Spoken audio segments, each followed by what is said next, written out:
Hello दोस्तों, मैं अंजलि यादव स्वागत करती हूँ आपके अपने YouTube channel Anjali Global Institute में। आई होप आप लोग अच्छे होंगे और अपने तैयारी को बहुत अच्छे से कर रहे होंगे।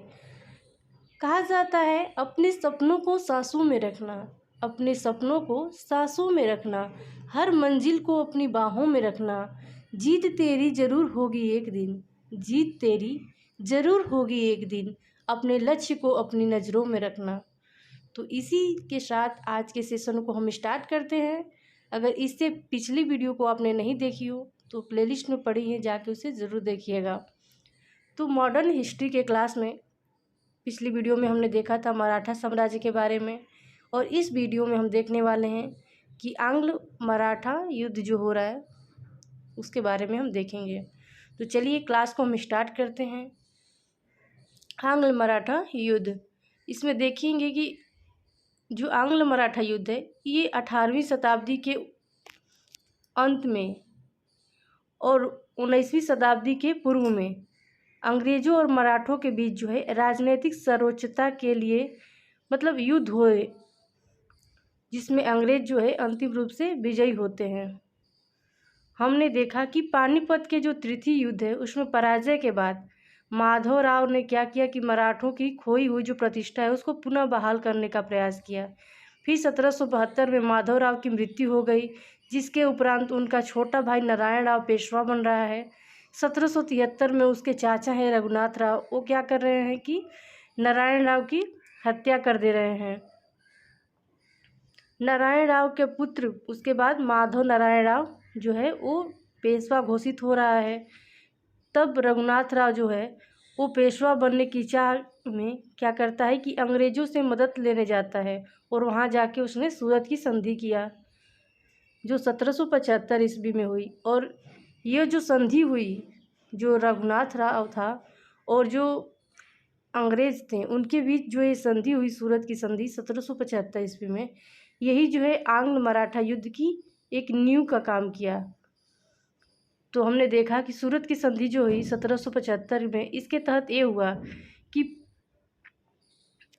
कि अंग्रेज़ जो हैं वो रघुनाथ राव को पेशवा बनाएंगे, और जो रघुनाथ राव है वो क्या करेगा कि सालसेट और वसीन और थाड़े का क्षेत्र जो है अंग्रेज़ों को दे देगा।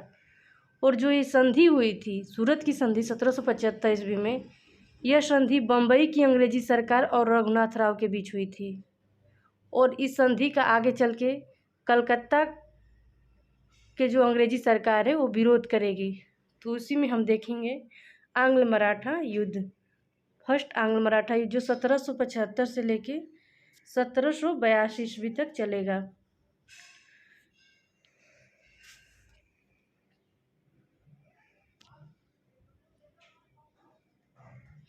इसमें देखेंगे हम कि इसके ये जो प्रथम आंग्ल मराठा युद्ध है ये 1782 ईस्वी में ट्रीटी ऑफ सालबाई की संधि, जो वारेन हेस्टिंग्स कलकत्ता का जो अंग्रेजी सरकार है और पूना दरबार, इन दोनों के बीच ये सालबाई की संधि होती है 1782 ईस्वी में। तो ये क्वेश्चन इंपॉर्टेंट है, इसे आप ध्यान रखिएगा। और इस संधि के तहत जो ब्रिटिश ईस्ट इंडिया कंपनी है वो माधवराव सेकंड को ही पेशवा बनी रहने देगी, और दूसरा काम ये हुआ कि पेशवा रघुनाथ राव को पेंशन देगा, और दोनों यानी कि रघुनाथ राव और पेशवा दोनों ही एक दूसरे पे अटैक नहीं करेंगे। इस संधि के तहत ये जो प्रथम आंग्ल मराठा युद्ध है सालबाई की संधि 1782 के तहत समाप्त हुई। अब इसके पहले भी दो संधि हुई, तो क्या थी उसे हम देख लेंगे। पुरंदर की संधि 1776 ईस्वी में, इसमें क्या हुआ उसको हम देखेंगे कि पुरंदर की संधि के तहत यह निश्चित किया गया कि कंपनी जो है वो रघुनाथ राव का समर्थन नहीं करेगी। एक Calcutta British east India company और मराठों के बीच यानी कि पूना दरबार, जहाँ उनकी मराठों की राजधानी हो चुकी थी, उन दोनों के बीच ये संधि हुई। इसमें हुआ कि कंपनी जो है रघुनाथ राव का सपोर्ट नहीं करेगी और सालसेट व थाड़े पर ब्रिटिश कंट्रोल बना रहेगा।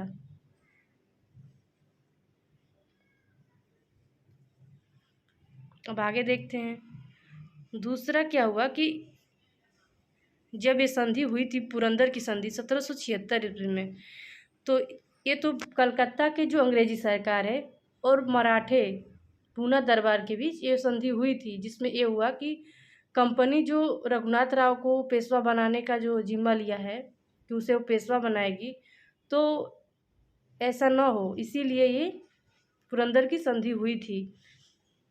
वो तो सूरत की संधि जो 1775 वाली हुई थी, वो Bombay east India company, Bombay की सरकार, अंग्रेजी सरकार के बीच हुई थी और रघुनाथ राव के बीच। और ये संधि हो रही है कलकत्ता और मराठे जो पूना दरबार है उनके बीच।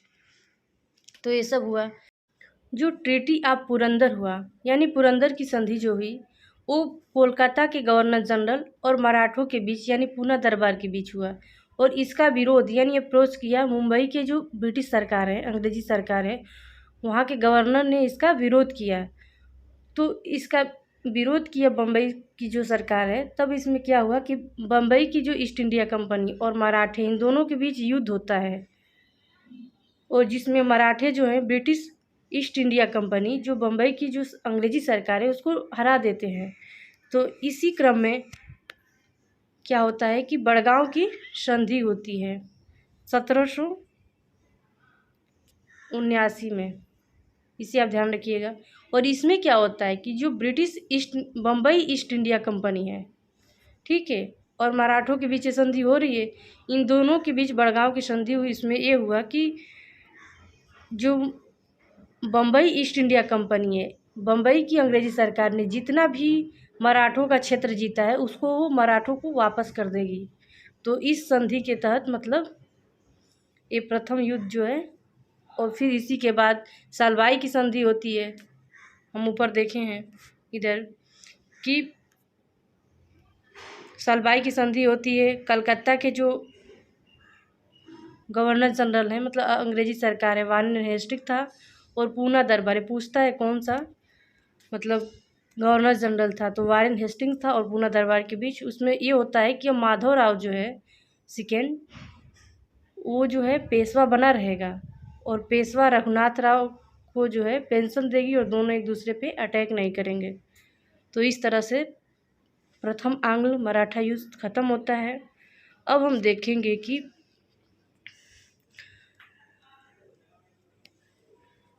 1800 में फडणवीस की मृत्यु हुई। उसके बाद जो हो रहा है कि बाजीराव द्वितीय वो जो है एक स्वेच्छाचारी शासक बन गया। 1800 में फडणवीस की मृत्यु हो रही है, उसके बाद क्या हो रहा है कि बाजीराव द्वितीय जो है एक स्वेच्छाचारी शासक बन गया। इसने क्या किया कि सिंधिया और जो होलकर थे, ये मराठा सरदार थे, उनको परस्पर लड़वाया, आपस में लड़वा के अपनी सर्वोच्चता बनाए रखने की सोचता था। और उधर सिंधिया और जो होलकर थे मराठा सरदार, वो भी इसी प्रयास में थे कि पेशवा उनके प्रभाव में आ जाए। और इसी संदर्भ में जो बाजीराव द्वितीय है वो क्या करता है कि 1801 में जसवंत राव होलकर के भाई थे, उनको उनकी हत्या कर देता है। जो बाजीराव सेकेंड है वो होलकर के जो छोटे भाई हैं, जसवंत राव होलकर के छोटे भाई, उनकी हत्या कर देता है। और इस तरह क्या होता है कि जो होलकर होते हैं वो मराठा सरदार जो हैं, होलकर ने चुनौती दी। मराठा सरदार को होलकर क्या करता है, चुनौती देता है। और पूना है जहाँ इनकी राजधानी है, उस पर आक्रमण कर देता है, जिससे पेशवा और सिंधिया डिफीट हो जाते हैं, और पेशवा भागकर ब्रिटिश के शरण में पहुंच जाता है। और इसमें क्या है इसे आप देख लीजिए कि ये जो है एक मराठा है साम्राज्य है, इसमें जो ये है पेशवा है, और इधर है मराठा सरदार हैं, इधर होलकर हैं, इधर सिंधिया हैं। तो जब होलकर ने इस पे दावा बोला तो उसने क्या किया कि जो पेशवा है वो सिंधिया से जाके मिल गए, और इन दोनों को जो होलकर है उसने डिफीट कर दिया। तो फिर क्या हो रहा है कि पेशवा जो है भाग के चला जा रहा है ब्रिटिश के पास। और क्यों ये मतलब मराठा सरदार पेशवा पे क्यों धावा बोल रहे हैं, तो इसके में शर्त थी कि अगर पेशवा कैपेबल नहीं है, ठीक है, तो जो मराठा सरदार हैं उन्हें चुनौती दे सकते हैं, और जो चुनौती देंगे वही शक्तिशाली होंगे। तो इसी क्रम में हम देखते हैं कि जब पेशवा जो है भागकर, यानी बाजीराव द्वितीय जो है भागकर ब्रिटिश के पास जाता है, तो क्या होता है कि वहीं उसके साथ वशीन की संधि करता है 1802 में। और इस संधि के तहत क्या होता है उसको हम देख लेते हैं। वहाँ पे वेलेस्ली उस समय गवर्नर जनरल था। वो कहता है कि कंपनी जो है भारत में सर्वोच्च शक्ति बनना चाहती है। और दूसरा कि पेशवा से सहायक संधि किया। उसने दो काम किया कि कंपनी को भारत में सर्वोच्च शक्ति बनाना चाहता है और दूसरा कि पेशवा से सहायक संधि किया।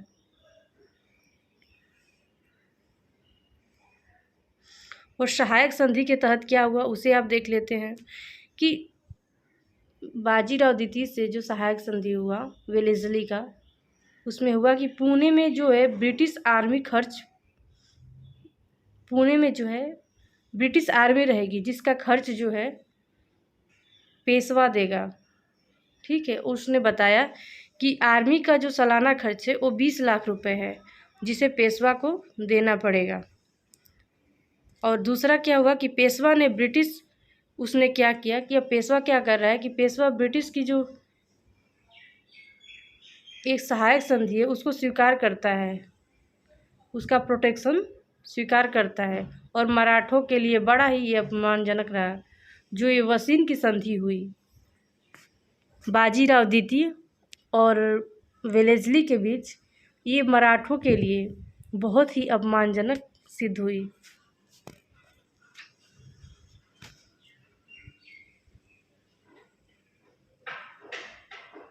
और यही आगे चल के कहा जाता है कि यही वशीन की संधि को कालांतर में मराठों द्वारा चुनौती दी गई। जो वशीन की संधि हुई थी उसको कालांतर में, मतलब समय बीतने के बाद मराठे जो हैं इसको चुनौती दे रहे हैं।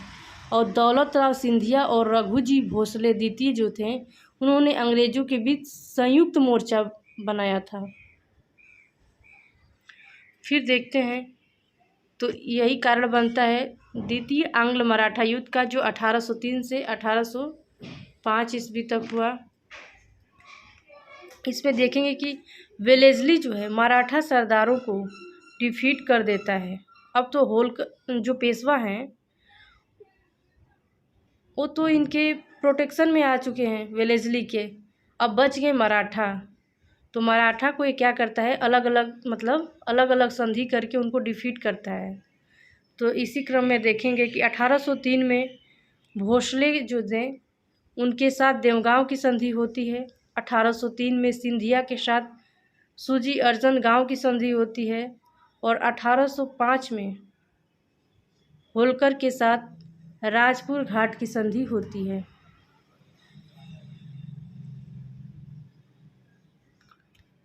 इसी क्रम में हम देखेंगे आगे। अब देखते हैं कि पिंडारी जो थे ये मराठों के एलाई थे, मतलब मराठा जो सैनिक थे उनकी सहयोगी थे। जो पिंडारी थे ये लूटपाट करते थे।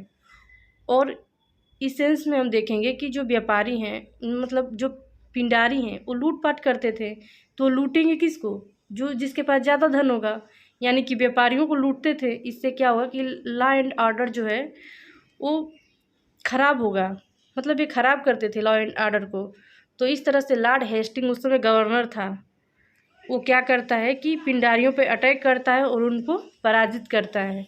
इस तरह से थर्ड आंग्ल मराठा युद्ध होता है 1816 से लेके 1819 ईस्वी में। तो इसी को हम देखेंगे।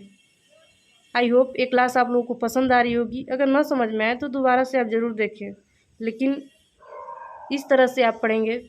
कंसेप्ट से क्लास करने से आप चीज़ों को एक दूसरे से लिंक करके पढ़ पाएंगे और जिससे बहुत समय तक चीज़ें याद रहेंगी।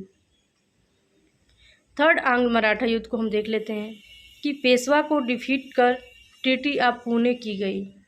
तीसरा आंग्ल मराठा युद्ध जो है ये बस एक फॉर्मेलिटी हो रही है।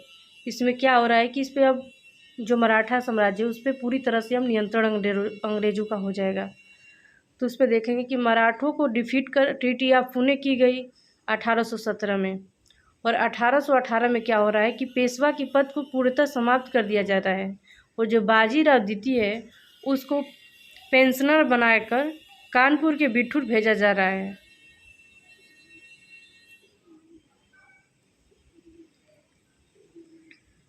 और इस तरह से जो है मराठा संघ का विघटन हो गया। अब देख लेते हैं कुछ क्वेश्चन बनते हैं कि जो मराठा थे उनकी राजधानी कहाँ थी, तो उसको हम देखेंगे कि जो होलकर थे उनकी राजधानी इंदौर थी, जो गायकवाड़ थे उनकी राजधानी बड़ोदरा थी, जो पेशवा थे उनकी राजधानी पुणे थी और जो भोसले थे उनकी नागपुर थी। तो इस तरह से, और जो सिंधिया थे उनकी राजधानी ग्वालियर और जो छत्रपति थे उनकी राजधानी सतारा थी। और ये तो हमने कल बताया था। चौथ और सर देशमुख मराठा राज्य में स्वराज क्षेत्र और मुल्क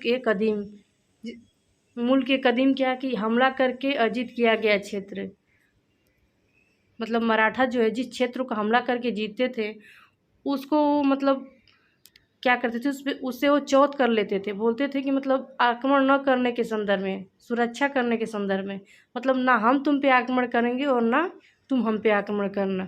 इस तरह उस राज्य की जो इनकम था उसका 1/4 भाग जो है मराठा सरदार, जो हमने देखा कि मराठा सरदार थे होलकर सिंधिया ये सब, वो क्या करते थे कलेक्ट करते थे और कलेक्ट करके छत्रपति को देते थे।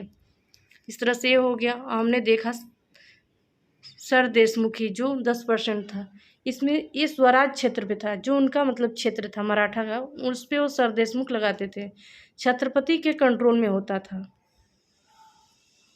और मराठा देशमुख का चीफ होने के कारण देशमुख के आय का 10% टैक्स छत्रपति को जाता था। छत्रपति मतलब राजा, पेशवा मतलब प्रधानमंत्री, देशमुख मतलब सीएम, देशमुख का चीफ मतलब छत्रपति। इस तरह से सर देशमुख ही कर था 10% टैक्स। एक क्लास आपको कैसी लगी ये मुझे आप कमेंट बॉक्स में ज़रूर बताइएगा। और ऐसी ही और वीडियो देखने के लिए चैनल को सब्सक्राइब करें, बेल आइकन को प्रेस करें, जिससे आगे आने वाली कोई भी नोटिफिकेशन आप तक सबसे पहले पहुँचे। और क्लास पसंद आई हो तो एक लाइक तो ज़रूर ही करें। मिलते हैं अपने अगले वीडियो में। हमसे जुड़े रहने के लिए बहुत बहुत